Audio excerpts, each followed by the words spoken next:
हे बघा, वा किती छान सुगंध तर एवढा आहे ना सुटलाय. हळदीच्या पानांचा ना सुगंध छानच असतो एकदम. नमस्कार, KK किचन्स मध्ये आपलं स्वागत आहे. आज आपण कोकणातला पारंपरिक पदार्थ हळदीच्या पानातल्या पातोळ्या करणार आहोत. आणि हा पदार्थ ना कोकणात सर्वत्रच नागपंचमीला तर खास केला जातो, हळदीच्या पानातल्या पातोळ्या. तर आज आपण करूया हळदीच्या पानातल्या पातोळ्या. आता आपण साहित्य बघूया. आपण हे इथे 1 वाटी तांदळाचं पीठ घेतलंय. हे तांदळाचं पीठ घेतलंय आणि 1 वाटी तांदळाच्या पिठाला आपण इथे अर्धा वाटी गूळ घेतलंय, थोडी वेलची घेतली आहे आणि खोबरं घेतलंय आणि त्याच्यात आणि तूप आपल्याला फक्त 1 चमचा लागणार आहे. आणि हे आपली हळदीची पानं, यात आपण आता ह्या पातोळ्या बनवणार हळदीच्या. तर आता पहिलं सारण करून घेऊया. आता आपण गॅस चालू करूया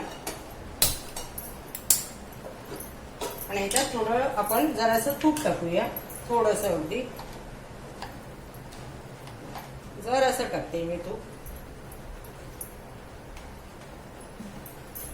आणि त्याच्यात आपण हा गूळ घालून घेऊया.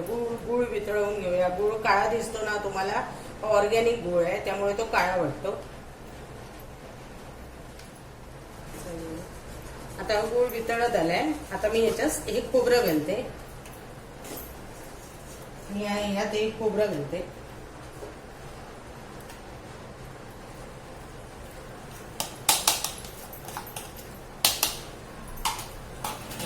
खोबरं आणि गुळ आपण एकदम मिश्रण मिक्स करून घेऊया. चांगलं मिक्स होत आहे मिश्रण आपलं, ते चांगलं मिक्स. आणि हे मिश्रण ना सुकं करायचं, चांगलं असं ओलं असता कामा नये, कारण ते शिजल्यानंतर त्यातून ना खोबऱ्याचा गुळाचा रस बाहेर येतो. म्हणून ते जरा मिश्रण घट्ट करायचं आपण, चांगलं हलवून. त्याच्यात पाणी नाही ठेवायचं. कोरडं जरा थोडं केलं ना की छान.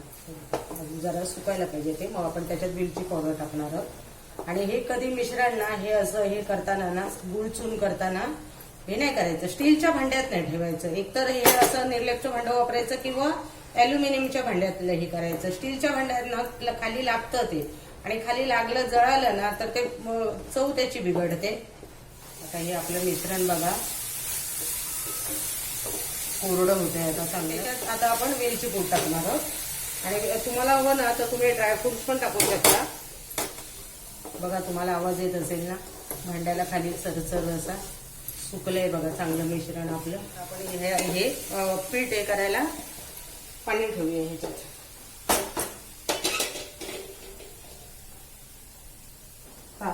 पीठ मळण्यासाठी आपण हे 1 वाटी पाणी, पुढे 1.5 वाटी पाणी ठेवते मी. आपलं 1 वाटी आहे ना पीठ आहे, मी 1.5 वाटी ह्याच्यात पाणी ठेवते. आणि पाण्यात थोडं मीठ टाकूया आपण.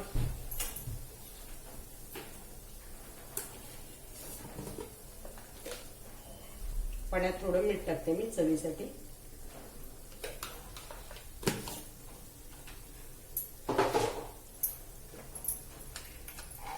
आणि थोडं तूप टाकते, म्हणजे आपल्या ह्याला पिठाला चांगला स्मेल येतो.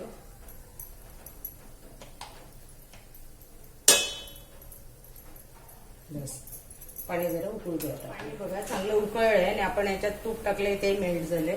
आपण आता या पिठाची उकड काढून घेऊया.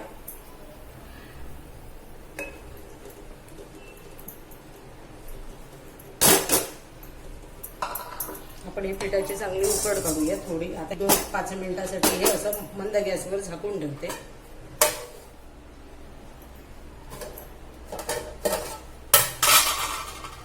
आता आपल्या ह्या तांदळाच्या पिठाला चांगली उकड आली बघा, चांगली मस्त उकड काढली आहे.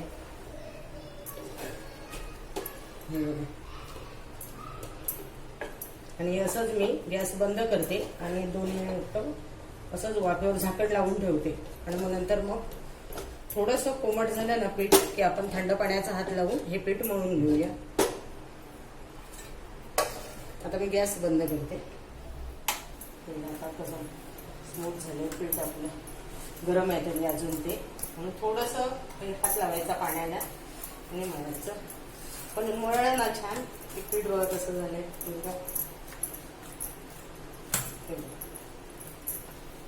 असं चांगलं मळायचं पीठ, त्याच्यात गाठी असतं कामा नये.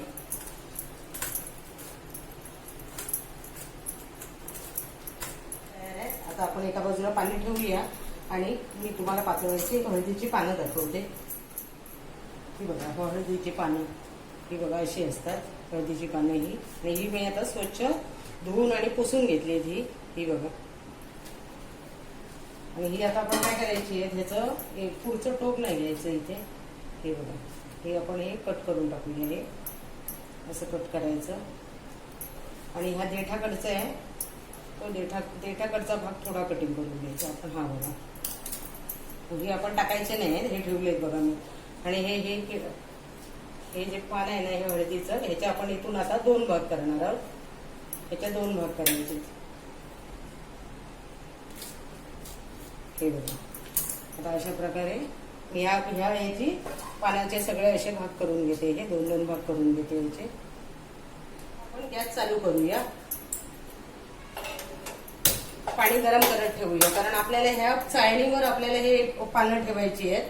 त्यामुळे मी पाणी तापत ठेवते. पाणी चांगलं उकळलं पाहिजे, म्हणजे त्याच्या वाफेने आपले हे शिजतील. तोपर्यंत आपण हे करून घेऊया. लिंबाच्या आकारा एवढा गोळा घ्यायचा पिठाचा आणि त्याला हे करायचं. तुम्ही ह्याने तेलाने पण करू शकता, तेलाच्या हाताने पण तुम्ही तेल लावून पण मी पाणीच लावते आहे, कारण मला हे करायला बरं वाटतं पसरताना. आणि पातळ करून घ्यायची, जास्त जाड नाही करायचं. पीठ म्हणजे खाताना आपल्याला ना आतमधलं सारण पण लागलं पाहिजे व्यवस्थित. मी 4-5 ना मी असेच करून घेते. गॅस मोठा करते म्हणजे पाणी उकळेल. बघा, आता आपलं पाणी गरम होत आले. मी इथे 5-6 हे करून घेतले पीठ. मी ह्याच्यावर पातोळ्याला पानावर लावून ठेवले. आणि आता हे आपण हे पानाचे हे काढलेले ना पाठीमागचं आणि देठ, ते आपण ह्या पाण्यातच टाकणार आहोत. म्हणजे याचा सुंदर स्मेल येईल बघा पाण्याला. त्याच्यावरच उकळेल. हळदीच्या पानाचा सुंदर छान वास येतो, एकदम सुगंध येतो. आता आपण ह्याच्यावर हे ठेवूया, सारण ठेवूया अशी. आणि ह्याच्यात सारण भरून आपण ह्याच्यात सगळे हे ठेवूया. सारण भरताना ना असं एका साईडने भरायचं, असं.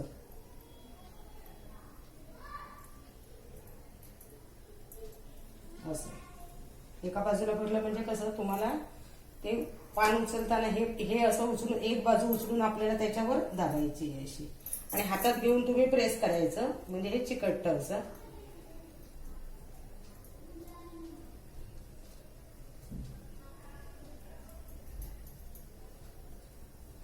हे बघा, आणि आपण ह्याच्यावर हे ठेवायचे असे चाळणी वाफ यायच्यासाठी.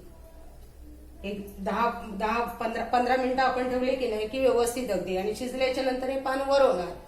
शिजली पातळी शिजायला ठेवल्यात हे बघा. आणि हे ठेवताना अगदी लाईनीतच ठेवलं पाहिजे असं काही नाही. तुम्ही त्याच्यावर पण जास्त असतील ठेवल्या तरी काही नाही होत, त्याच्याबरोबरच त्या शिजून येतात. आता मी ह्याला झाकून ठेवते आणि 15 मिनिटांनंतर आपण उघडूया आणि बघू आपल्या पातोळ्या शिजले आहेत काय. बघू आता 10 मिनिटं झाली आपले हे शिजले आहेत काय. हे बघा, आणि ह्याचा वास सुगंध बघ काय सुटलाय हळदीच्या पानाचा. म्हणून ते हळदीच्या पानातच करतात त्याच्यासाठी. हे बघा, काढून आपण ना खाली काढून घेऊया. किती छान सुगंध तर एवढा आहे ना सुटलाय. हळदीच्या पानांचा ना सुगंध छानच असतो एकदम. आणि त्यामुळे ह्या पातोळ्या सुंदर होतात, अगदी छान लागतात. ही ना एक तुम्हाला मी कापून पण दाखवते.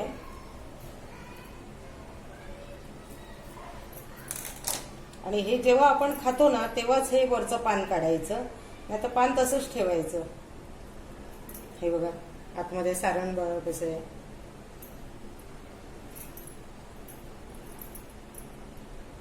खूप ना ह्याचा हळदीच्या पानाचा नाही, ओली पानं असतात छान, अगदी सुगंध. हे करतानाच आपल्या पूर्ण घरात सुगंध सुटतो. एकदम छानच एकदम. बघा तुम्ही कशी बघा कापलेत, आतमध्ये सारण बघा कसं आहे. आणि आपली हे व्यवस्थित शिजली आहे.